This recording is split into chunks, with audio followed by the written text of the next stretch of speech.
Ada yang pernah dengar nggak sih mengenai penghapusan honorer pada tahun 2025 serta mengenai jaminan pensiun yang bakalan didapatkan oleh teman-teman ASN P3K. Nah, kira-kira seperti apa ya informasinya? Kalau begitu, yuk simak videonya hingga akhir ya.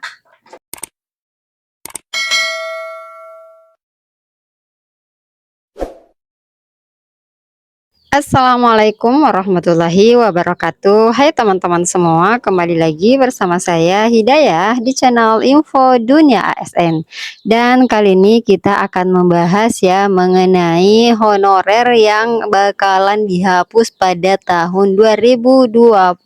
Nah, kira-kira seperti apa ya nasib honorer apalagi yang sudah mengabdi lama nih teman-teman. Misalkan sudah mengabdi 5 tahun ke atas.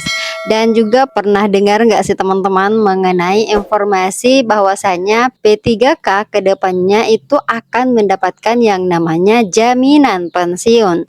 Ya, jadi kalau di awal ya, di awal pada tahun-tahun sebelumnya dikatakan bahwasanya P3K pada aturan sebelumnya ya bahwasanya P3K itu tidak ada jaminan pensiun yang diperoleh. Ya, jaminan sosial yang diterima hanya berupa BPJS ya, jaminan kesehatan, kemudian jaminan kecelakaan kerja, kemudian jaminan kematian dan jaminan hari tua.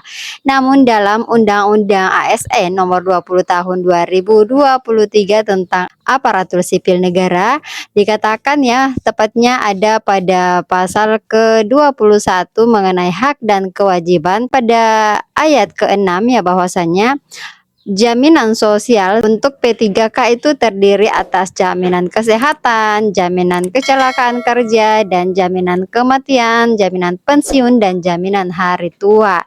Jadi sudah jelaslah bahwasanya P3K itu saat ini mendapatkan jaminan pensiun yang akan diperjelas pada PP turunan Undang-Undang Nomor 20 Tahun 2023. Namun teman-teman kita ketahui bahwasanya sebelumnya diinformasikan bahwasanya PP turunan dari Undang-Undang Nomor 20 ini akan terbit pada bulan April. Namun hingga saat ini sudah bulan Juni loh teman-teman. PP turunan dari Undang-Undang Nomor 20 ini ternyata hingga saat ini belum juga terbit teman-teman. Kira-kira apa sih yang menjadi alasan sehingga PP turunan belum terbit juga hingga saat ini?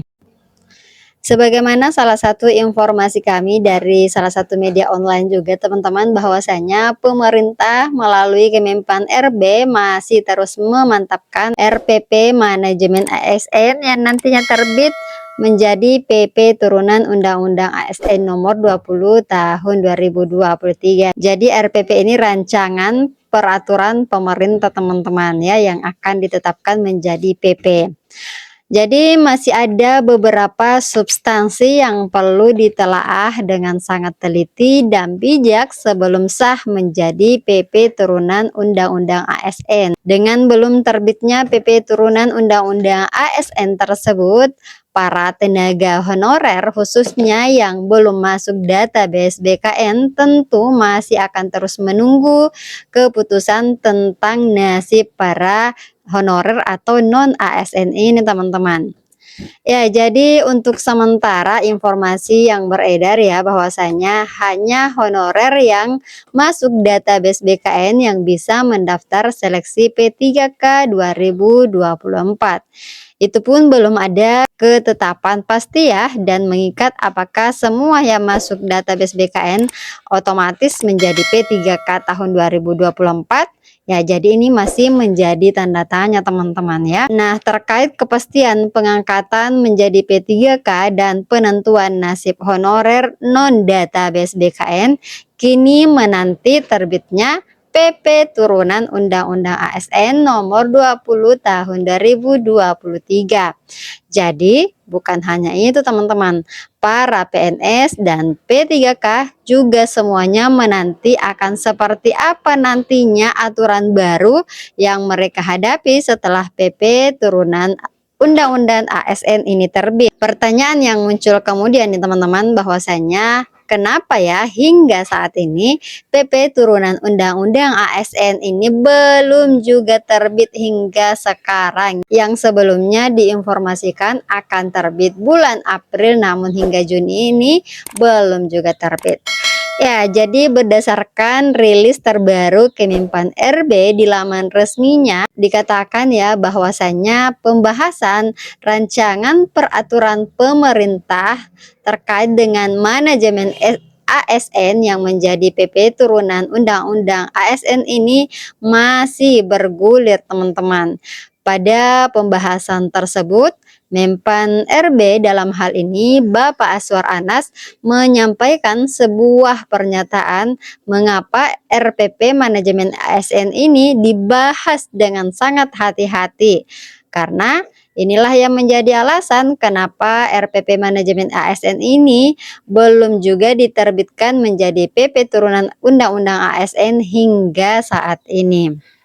Jadi Bapak Aswar Anas menjelaskan ya bahwasanya ada 3 poin penting dalam setiap pembahasan RPP manajemen ASN yang perlu diperhatikan.